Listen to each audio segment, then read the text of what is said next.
South ఇండియాలోని అతి తక్కువ ధరలకి రత్నాలను అందించే ఏకైక సంస్థ 6JVR.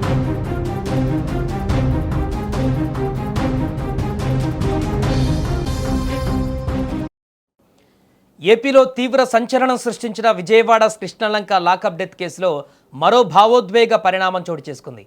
పోలీస్ కస్టడీలో మృతి చెందినట్టు ఆరోపణలు ఎదుర్కొంటున్న గాదే సాయికృష్ణకు కుటుంబ సభ్యులు ఆదివారం పెద్ద కర్మ నిర్వహించారు. అయితే మృతదేహం లేకుండా, బూడిద కూడా లేకుండానే అతని కుటుంబ సభ్యులు కర్మకాండలు నిర్వహించారు. ఈ ఘటన కుటుంబ సభ్యులను మరోసారి కన్నీటి పర్యాంతమయ్యేలా చేసింది.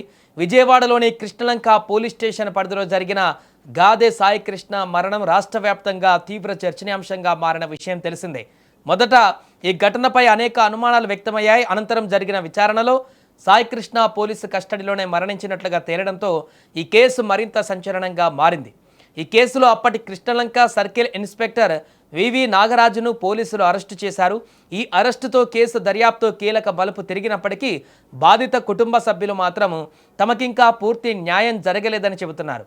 సాయికృష్ణ తల్లి గాదే విజయలక్ష్మి గత కొన్ని రోజులుగా తన కుమారుడికి న్యాయం చేయాలని ప్రభుత్వాన్ని, పోలీస్ శాఖను కోరుతూ పోరాటం చేస్తున్నారు.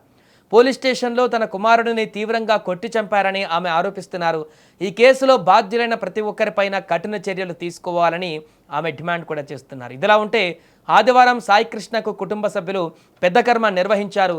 తమ కుమారుడి బూడిదను ఇవ్వాలని, అలాగే అధికారికంగా మరణించిన తేదీని కూడా తెలియజేయాలని వారు పలుమార్లు పోలీసులను, ప్రభుత్వ అధికారులను కోరారు. ఆ వివరాలు అందిన తర్వాతే సంప్రదాయ పద్ధతిలో కర్మకాండలు నిర్వహిస్తామని కూడా చెప్పారు. అయితే తమ విజ్ఞప్తులకు స్పందన రాలేదని కుటుంబ సభ్యులు వాపోతున్నారు. దీంతో తప్పనిసరి పరిస్థితుల్లో బూడిద లేకుండానే, మరణించిన తేదీ స్పష్టత లేకుండానే సాయికృష్ణకు పెద్ద కర్మ నిర్వహించాల్సి వచ్చిందని వారు తెలిపారు.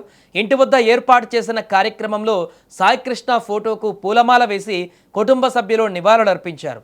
బంధువులు, సన్నిహితులు హాజరై సాయికృష్ణను స్మరించుకున్నారు. కార్యక్రమం మొత్తం విషాద వాతావరణంలో సాగింది. కుటుంబ సభ్యుల కన్నీటి పర్యాంతం అక్కడున్న వారందరినీ కూడా తీవ్రంగా కలిచివేసింది. అయితే ఈ కార్యక్రమానికి సాయికృష్ణ పిన్ని అడ్వకేట్ కనకదుర్గ హాజరు కాలేదు. ఆమె గైర్హాజరు కావడానికి గల కారణాలపైన కుటుంబ సభ్యులు ఎలాంటి వివరాలు కూడా వెల్లడించలేదు. మరోవైపు ఈ కేసు దర్యాప్తు కొనసాగుతుంది.